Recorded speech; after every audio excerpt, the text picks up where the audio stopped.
Hello there, Econ students. This is Professor Crott explaining how to do problems on comparative advantage in trade. So I have 15 randomly generated questions from Chapter 3. I invite you to follow along. In order to get the most out of this video, you should probably try to answer the questions first before I do, and then compare how you solve the problem to how I solve the problem. You're going to need a calculator and probably a couple sheets of paper. All right, so here's our first problem. So we have a table that just summarizes the production possibilities of a farmer and a rancher in terms of how much meat and potatoes they can produce. And the question is, relative to the rancher, the farmer has a comparative advantage in the production of what? Okay, so first of all, you need to remember what the definition of comparative advantage is. Do you know what that is? If not, you need to go back to your book and study it and memorize it because it's important. All right, comparative advantage just means that you can produce a good at a lower opportunity cost. Right, that's the key. So in order to answer this question, we have to figure out who has a lower opportunity cost of producing the meat and who has a lower opportunity cost of producing the potatoes. Okay, so let's start off with the meat.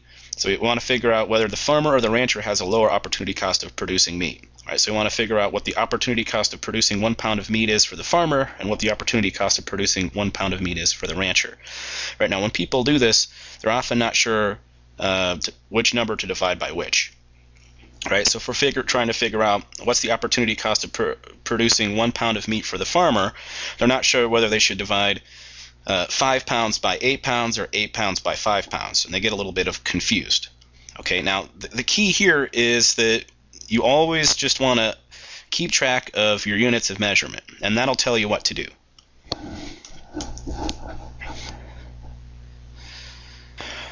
right, so the key is we're trying to convert meat into potatoes. And you follow the same rules that you would do to convert any unit of measurement into any other unit of measurement. So, for instance, let's say you wanted to convert 10 inches into its equivalent in centimeters. You know that there is 2.5 centimeters per 1 inch. So all you would do is you take 10 inches, you'd multiply it by 2.54 centimeters, and you divide by 1 inch. Right? So the inches would cancel out, and you'd be left with an answer in centimeters. So you just have 10 times 2.54 centimeters is equal to 25.4 centimeters. Right, so 25.4 centimeters is the same thing as 10 inches. Now, obviously, what you wouldn't do is you wouldn't take 10 inches and divide by 2.54 centimeters because that would give you the wrong answer.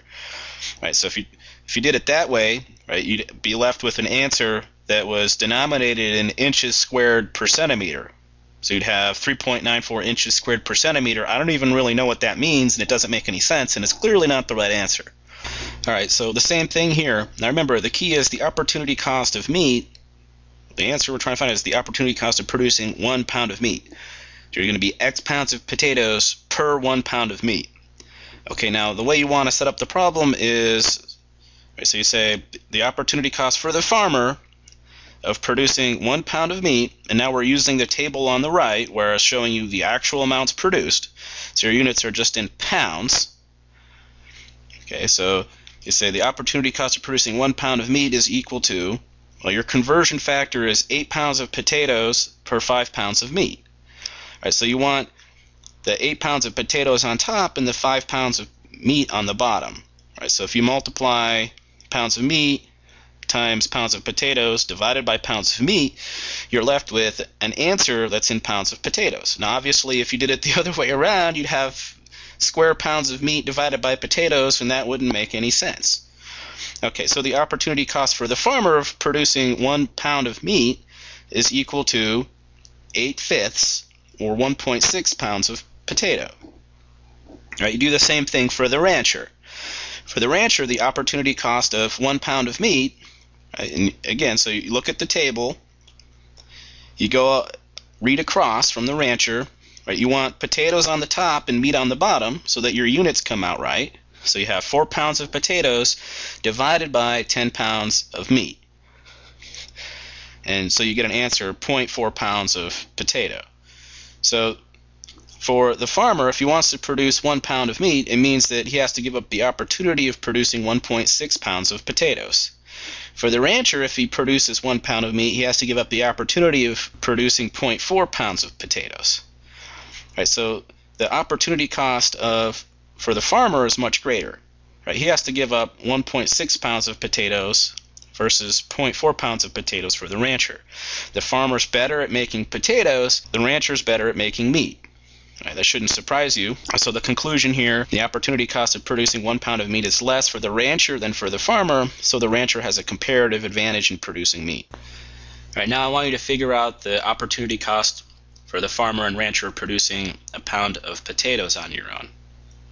So go ahead and pause your video, and when you're done, you can compare it to my answer. All right, so here's how you do it. So for the farmer, the opportunity cost of producing 1 pound of potatoes is 5 pounds of meat divided by 8 pounds of potatoes. So the potatoes cancel out. You're left with an answer that's in pounds of meat.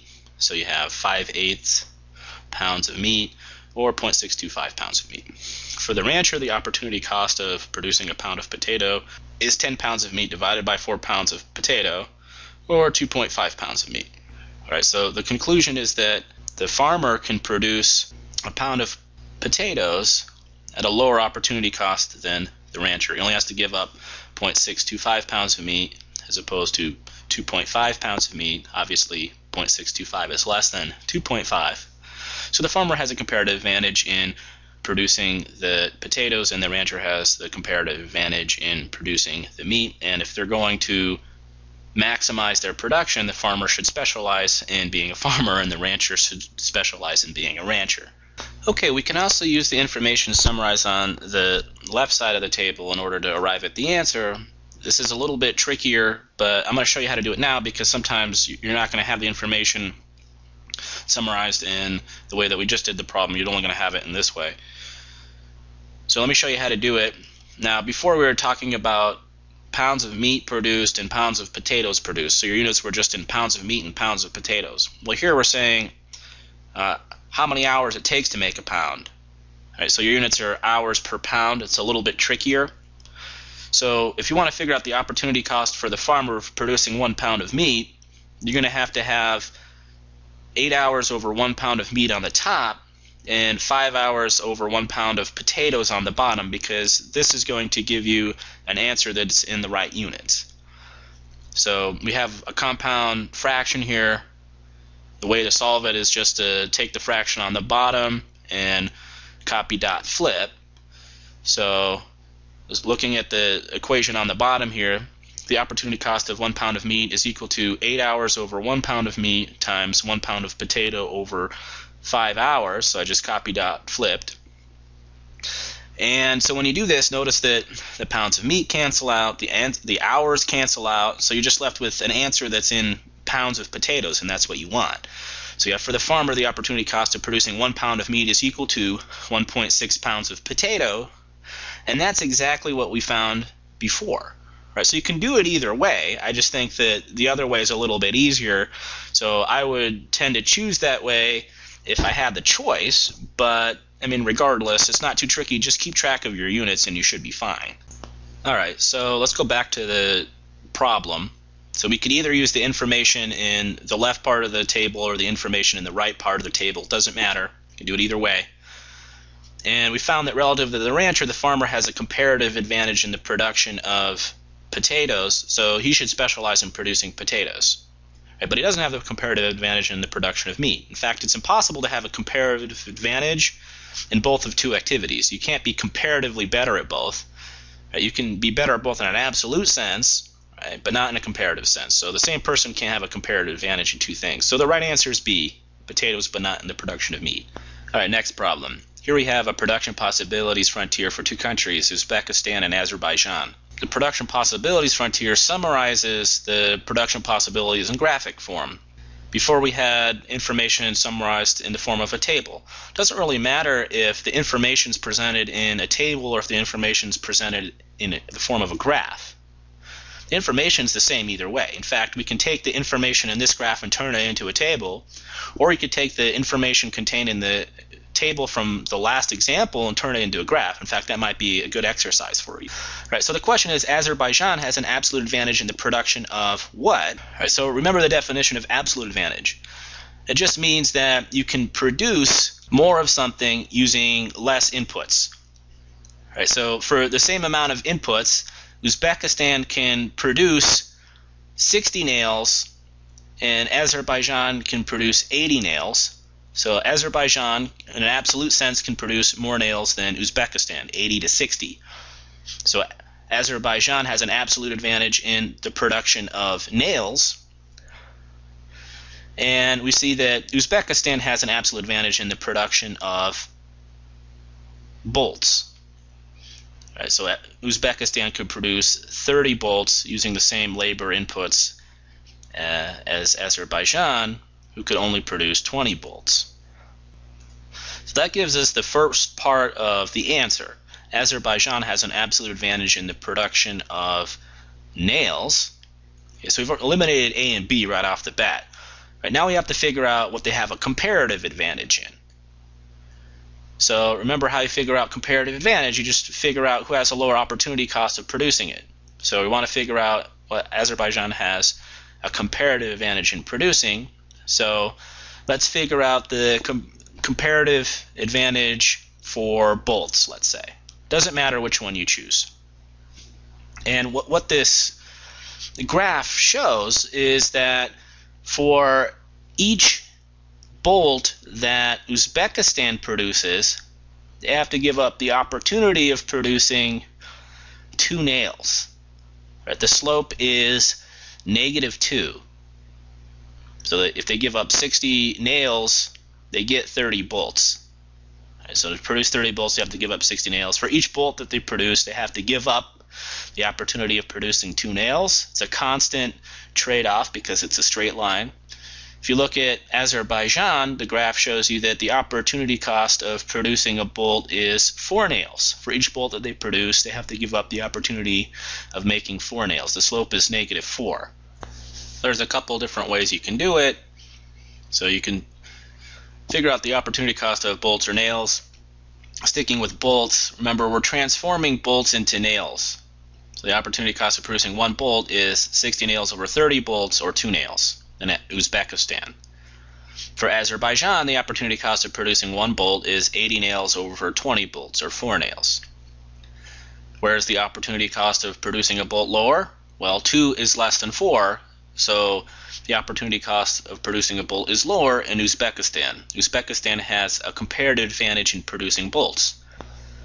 If Uzbekistan has a comparative advantage in producing bolts, Azerbaijan must have a comparative advantage in producing nails. So let's go back to the problem. Azerbaijan has an absolute advantage in the production of, well, here we say that they can produce 80 nails as opposed to 60 for Uzbekistan. So Azerbaijan has an absolute advantage in the production of nails. And we said that Uzbekistan, we just found, has a comparative advantage in bolts. So Azerbaijan has a comparative advantage in nails. So Azerbaijan has a comparative advantage in the production of nails. So the right answer is D. Right, there's one other way of looking at it that might be easier for you. I'm not sure.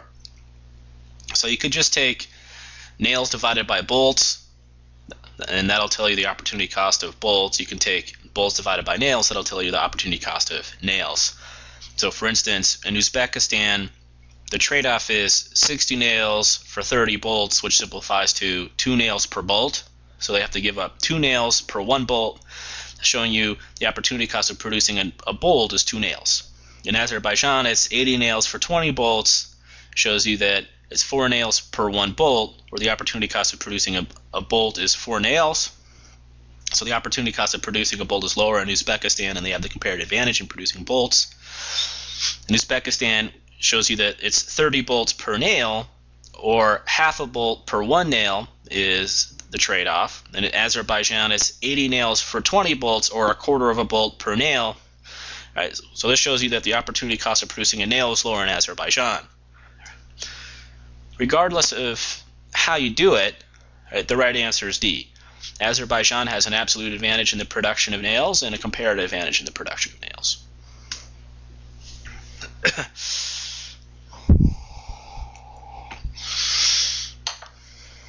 Our next problem. Juanita and Shantala run a business that programs and tests cellular phones. Assume that Juanita and Shantala can switch between programming and testing cellular phones at a constant rate. The following table applies. Right, so we have the information in the table, and the question is, the number of minutes needed by Juanita to program a cellular phone is equal to what? Okay, so the key here is that you have to realize that the information on the right is related to the information on the left. Okay, it's the same information. So on the right, what it shows you is that in a 40-hour week, Juanita can program 160 phones, or she can test 1,200 phones. So she can test a phone much faster than she can program it. Right? How much faster? You divide 1,200 by 160 in order to find that out. Right? So 1,200 cell phones can be tested in the same amount of time as 160 cell phones. So you take 1,200 divided by 160, that tells you 7.5 cell phones can be tested in the time it takes to program one. Or another way of thinking about that is that it takes 7.5 times as long to program a cell phone as it takes to test one. And if it takes her 2 minutes to test one, it must take her 7.5 times that long to program one. Right? So the right answer is going to be 2 times 7.5, or 15. So the right answer here is D. Right? And so the only thing that's tricky about this is you have to remember that on the right is telling you how many can be produced in a given amount of time. So if the number is bigger, it means that you're better at doing it. On the left is telling you the number of minutes needed to do it. So if the number is smaller, it means you're better at doing it. Right? So the ratio should be the same, and here it's 7.5 to 1. Right? But the key here is on the left, it's taking you 7.5 times as long. On the right, you can make 7.5 times as much. All right, next problem. So suppose that a worker in ag land can produce either 10 units of organic grain or 2 units of incense per year, and a worker in Zen land can produce either 5 units of organic grain or 10 units of incense per year. There are 20 workers in ag land and 10 workers in Zen land. Currently, the two countries do not trade. Ag land produces and consumes 100 units of grain and 20 units of incense per year. Zen land produces and consumes 50 units of grain and no incense per year. If each country made the decision to specialize in producing the good in which it has a comparative advantage, then the combined yearly output of the two countries would increase by... Okay, so we're doing a comparison. We're comparing the outcome before trade with the outcome after trade. So you're going to have two graphs, right, before and after. And so how you want to set up the problem is by making two tables. Right, the first table just shows you the current production possibilities, and then the second table shows you the production possibilities with trade. Right, so you want to make your own table. This example is basically forcing you to take stuff that's in words, put it in a table, and then make a comparison. Okay, so the first part is just figuring out how much grain and how much incense ag land and Zen land currently produces. So go ahead and make the table really quick. And just go back to the problem. So ag land produces and consumes 100 units of grain and 20 units of incense. So put that in the table. Zen land produces and consumes 50 units of grain and no incense per year. So you put that in the table. So the first table looks like this. Ag land produces and consumes 100 grain and 20 incense. Zen land 50 grain and 0 incense. And at the bottom I have the total. Right, the total amount produced by both countries is 150 grain and 20 incense. All right, now we have to figure out how much they could produce with trade. Well, in order to figure that out, right, we have to figure out first who has a comparative advantage in what. So if ag land can produce 10 units of grain to 2 units of incense, they want to be producing the grain because they're better at it. And they have 20 workers. So 20 workers all producing 10 units of grain each. So that's going to be 200. And then 0 incense because no workers are working on that. And then in ag land we have 10 workers, and they can produce 15 units of incense each. So they're going to produce no grain and 10 times 15, or 150 units of incense. So just put that into the table. So we have ag land, if they specialize, they can make 200 units of grain. And Zen land, if they specialize, they can make 150 units of incense. And so if we calculate the total, we're going to have 200 units of grain and 150 units of incense. Okay, so they can produce a lot more by specializing, and then they can trade and both benefit. All right, so how much more grain and how much more incense could be produced with trade? That was the question. Right, before they're making 150 units of grain, now they're making 200. So the grain increases by 50. the incense increases by 130. So the right answer is D. Increased by 50 units of grain and 130 units of incense. All right, next problem. We have two PPFs, Perry's and Jordan's. The opportunity cost of one novel for Jordan is what? Well, Jordan's PPF's on the right, so you want to look at the graph on the right. And remember that the slope of the PPF shows you the opportunity cost of producing whatever's on the x-axis. All right, so the slope is just rise over run. The rise is negative 12, the run is 4. So we have negative 12 over 4, or negative 3. So for each novel that Jordan produces, he has to give up the opportunity of producing 3 poems. The opportunity cost of a novel is 3 poems. So the right answer is B. Next problem. I suppose that a worker in radio land can produce either 4 radios or 1 television per year, and a worker in TV land can produce either 2 radios or 5 televisions per year. Each nation has 100 workers, and each country specializes according to the principle of comparative advantage. If radio land trades 100 televisions to TV land in exchange for 100 radios each year, then each country's maximum consumption of new radios and televisions per year will be what? Okay, take a moment to pause the video and figure out what you think the right answer is. Okay, now this is a trick question. All right, the right answer is C, less than it would be in the absence of trade, because neither country is specializing in the product in which it has a comparative advantage. And again, Radioland tips you off that there probably should be producing radios, and TV Land kind of tips you off that should probably be producing TVs. Right, so you can go through and you can work up the opportunity cost for producing TVs and radios in each of these countries. And what you'll find is that Radioland has the comparative advantage in producing radios, TV Land has the comparative advantage in producing TVs.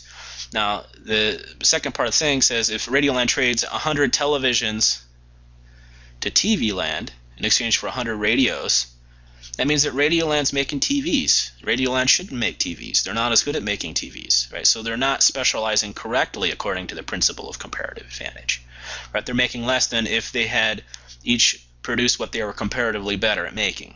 So the right answer is C. All right, next question. The rate of trade-off between producing chairs and producing couches is constant in which panel?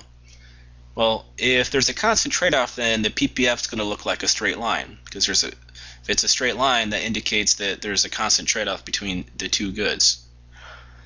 If the PPF is bowed outward from the origin, it means that there's an increasing opportunity cost of producing a good. The more of it you produce, the greater the amount of the other thing that you have to give up. If you don't understand this, then you need to go back to the video that discusses Chapter 2, and I have an example about producing airplanes and diamonds that makes this all really clear. Right? But the key is straight line, constant trade-off. If you have a line that's bowed outward from the origin, then that means that there's an increasing opportunity cost. So the right answer should be what? B. Next problem. The question is, Chile's opportunity cost of 1 pound of soybeans is what? So we're looking at Chile, so we want the production possibilities frontier on the left. And remember, the slope of the line shows you the opportunity cost of producing whatever's on the x-axis. So if we just took the slope of the line, we'd be getting the wrong answer. And what we want is we want to turn soybeans into coffee. So we start off, right, coffee divided by soybeans. So we have 16 over 12.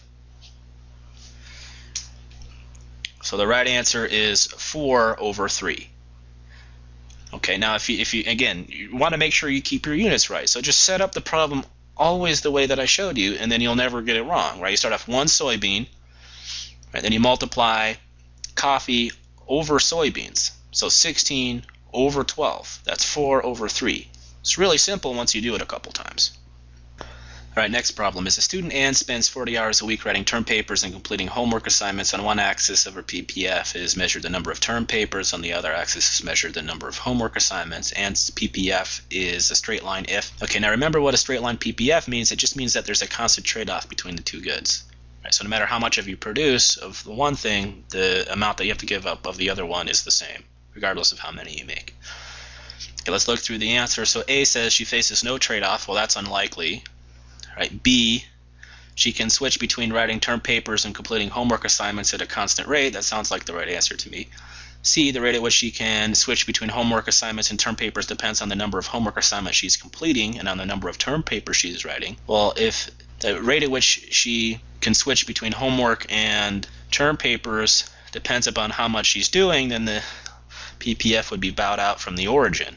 Right? And then D, she's required by her professor to spend half the time on term papers and half the other time on homework assignments. Well, then you would just be producing at a point that's kind of on the middle of your PPF, but it wouldn't necessarily imply that there's a constant trade-off between the two. Right? So the right answer is definitely going to be B. Right? She can switch between writing term papers and completing homework assignments at a constant rate. That means there's PPF is a straight line. All right, next problem. A production possibilities frontier is bowed outward when, well, we just answered this. When the more of one thing you produce, the greater of another good you have to give up. Right? So which one says that? Well, the right answer is going to be D. Right? The production possibilities frontier is about outward when the rate of trade-off between the two goods being produced depends upon how much of each good is being produced. And again, I think the example from the lecture that I recorded from Chapter 2 makes this abundantly clear. Next problem. Assume that Aruba and Iceland can switch between producing coolers and producing radios at a constant rate. Aruba's opportunity cost of one cooler is. So remember how you want to set this up. You have Aruba, right, opportunity cost of one cooler. Now the key here is to remember, are we talking about how many are being produced or how many hours per thing produced? The two are different. Right? So here it says the number of labor hours needed to make one. So you have for Aruba, right, it takes 2 hours per cooler. So your units are hours per cooler. So go ahead and set it up and give it a shot. Alright, so here's how I did it. So for Aruba, the opportunity cost of one cooler, so we have the opportunity cost of one cooler, then we have 2 hours per one cooler divided by 5 hours per one radio. Alright, so you copy dot flip, and you have opportunity cost of one cooler is equal to 2 hours over one cooler times one radio over 5 hours. Right, all the units cancel out, and you're left with an answer that's in radios. So 0.4 radios. So let's go back. So we have the opportunity cost of producing one cooler is 0.4 radios. So we've eliminated C and D. So all right, choices are between A and B now. Now we have to figure out what the opportunity cost of one cooler is for Iceland this time. For Iceland, the opportunity cost of producing one cooler, so you have 1 hour per cooler divided by 4 hours per radio, or 1/4. So 1/4 is equal to 0.25, so the right answer should be A. All right, next problem. All right, so we're using the same table, but it's a different question. Assume that Aruba and Iceland each has 80 labor hours available. Originally, each country divided its time equally between the production of coolers and radios. Now each country spends all of its time producing the good in which it has a comparative advantage. As a result, the total output of coolers increased by. Okay, the whole point of all these problems is just to show you that if individuals or nations specialize in producing the thing that they have a comparative advantage in, then the amount of output is going to be greater, and with trade, they can consume more than they could without trade. So we have one of these before and after problems again. So there's before trade and after trade, and then we want to compare the two. You're going to have to make two tables. The first table shows you how much is produced before trade. The second table shows you how much is produced after trade.